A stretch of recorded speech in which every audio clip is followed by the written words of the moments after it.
A trained Shaolin monk can climb 1,500 stone steps at pace without ever opening his mouth to breathe. Not once, not even near the top, where most people would already be gasping. Elite modern athletes measure their VO2 max in a lab and call it elite. These monks built the same kind of engine on a mountain, with no lab, no equipment, and no idea what VO2 max even was. Here's how one training session actually looked. A young monk seals his lips shut, places a single pebble between his teeth, and starts climbing before sunrise.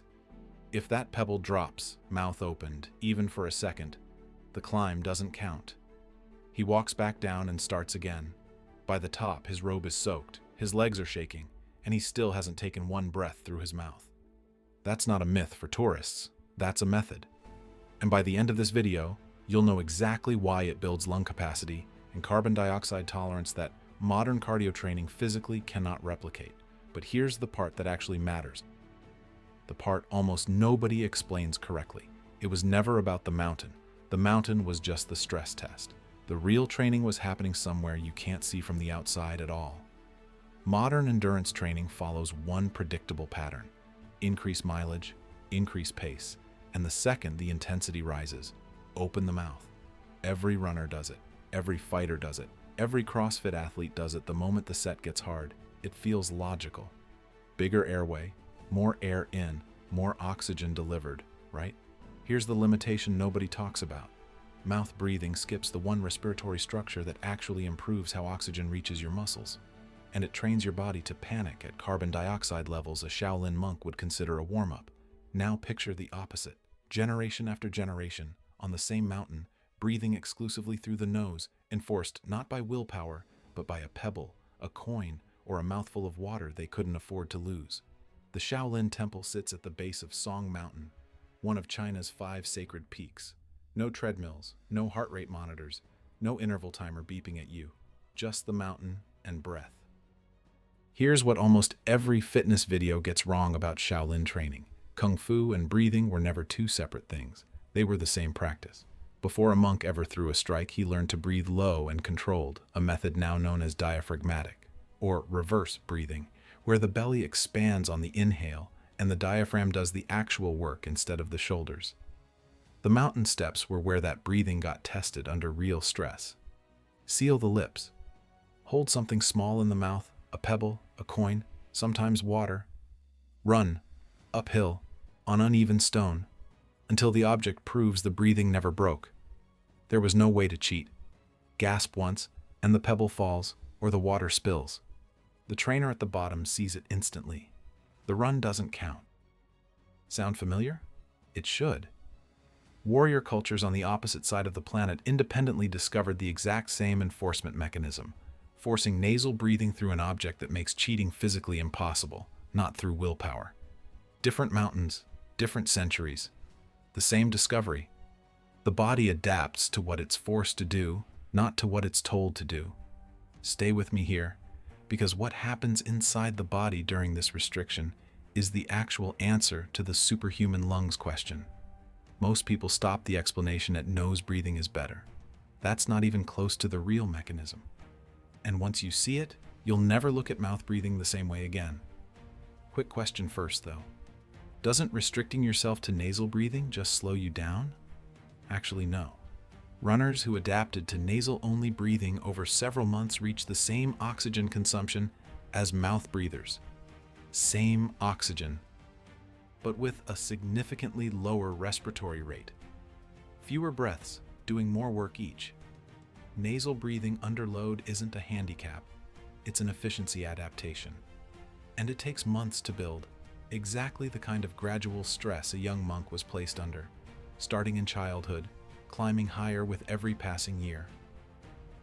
Picture the progression. A boy starts small. The lower steps, an easy pace, a small object held loosely in the mouth. Daily. Not a scheduled workout, as routine as morning chores. Months pass. The distance grows. The stone steps give way to rough forest trail. The object gets harder to hold, pebble, then coin, then a full mouthful of water sealed through switchbacks and false summits. Older monks trained the younger ones, never their own instructors. Someone who loves you lets you quit. Someone who's only responsible for your discipline doesn't. So the climbs were run in pairs, one setting a pace just past what the other thought he could survive, and it never stopped at the stairs. Between climbs, monks held low stances for minutes at a time. Every strike in every form was timed to a single exhale. Lose your breath in a sparring match, and you lost the exchange. The mountain wasn't cardio day bolted onto kung fu. It was the same skill, under a different kind of load, trained everywhere, constantly, until nobody had to think about it anymore. By the time a monk was trusted to run messages between temples, nasal breathing under extreme effort wasn't a technique. It was automatic, as unconscious as blinking. Now here's the mechanism. Two things happen. When you breathe through the nose, that mouth breathing simply switches off. One, nasal breathing forces air through the paranasal sinuses, where your body produces nitric oxide. Nitric oxide opens blood vessels in the lungs. It improves how efficiently oxygen actually moves from the air into your blood. Mouth breathing skips the sinuses. It skips that entire mechanism. That pressure behind your nose when you're fighting the urge to gasp on a hill? That's the delivery system at work, not a warning sign. 2. Nasal breathing holds on to carbon dioxide longer. CO2 is what actually triggers your urge to breathe faster. Mouth breathing expels it quickly, which keeps your tolerance low. Your body panics at levels that are completely manageable. Nasal breathing restricts how fast CO2 leaves, forcing your body to tolerate more of it before triggering that panic response. One study on healthy adults found nasal breathing produced significantly faster, greater muscle reoxygenation after exercise compared to mouth breathing, better recovery at the exact same power output. That's the gap between a beginner spitting out his water 2 minutes into a climb and a monk descending the same steps decades later, breathing like nothing happened. Put those two mechanisms together and you get the whole picture. More nitric oxide means more oxygen actually gets delivered where it's needed. Higher CO2 tolerance means the body waits longer before demanding another breath. Neither one shows up on a scale or a stopwatch after a single session. Both compound quietly every single day for years, which is exactly the timeline the monks were working with, and exactly the timeline most modern training programs never give themselves. Most people assume mouth breathing under hard effort is simply more effective. More air in, more oxygen, more output. The research says otherwise. Nasal adapted runners consumed the same oxygen as mouth breathers, just with fewer breaths to get it. The efficiency was never in the volume. It was in what each single breath accomplished. This doesn't prove nasal breathing makes you faster on day one. It proves the same output feels dramatically easier once the adaptation locks in. Over 1,500 steps, climbed daily, for years, easier is the entire difference between a legend and a body that gives out. What modern training actually lost is this. Breathing efficiency matters more than breathing volume. Most cardio today teaches your body to breathe more.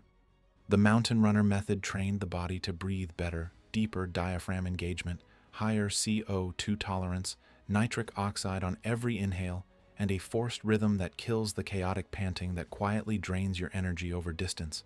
Try it right now. Take a sip of water. Hold it. Don't swallow. Now breathe. Feel that?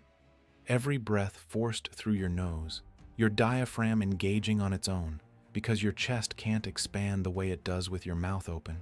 Now imagine climbing stone steps under that exact restriction for 20-30 minutes without swallowing once. That's a single mountain runner session. The burn in your diaphragm, the pressure behind your sinuses, the desperate pull to just open your mouth. That discomfort isn't a problem to fix. That discomfort is the adaptation happening in real time. You don't need a sacred mountain to start. Week 1, walking. 10 minutes of deliberate nasal-only breathing on a brisk walk, 3 times a week. Belly expanding on every inhale, not the chest. Once 10 minutes feels easy, push to 20. Week 3, a slow jog, nasal breathing the entire time. The instant you feel the pull to open your mouth, slow down until your nose can keep up. Let breathing set the pace, never the other way around. Week 5, bring in the water. Fill your mouth, Walk 5 minutes, spit it out. Still sealed the whole time? Push to 10 minutes. Don't attempt this while running until nasal breathing during a jog already feels automatic. The monks built this over years, starting in childhood with the intensity climbing gradually the entire time. Rushing it in a few weeks won't hurt you, but it won't build anything that lasts either. This is a respiratory adaptation.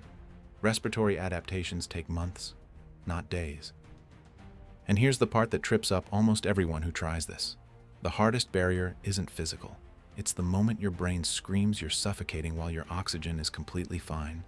That panic is trained, not a hard biological limit.